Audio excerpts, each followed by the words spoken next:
Una de las preguntas más frecuentes que nos hacéis en consulta acerca de la blefaroplastia es la cicatriz. ¿Se ve la cicatriz después de la cirugía? Pues la respuesta es no.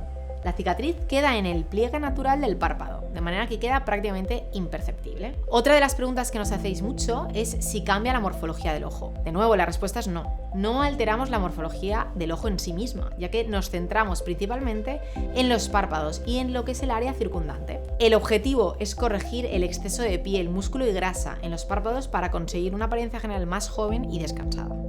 Otra duda recurrente sería ¿cuál es el tiempo de recuperación tras la blefaroplastia?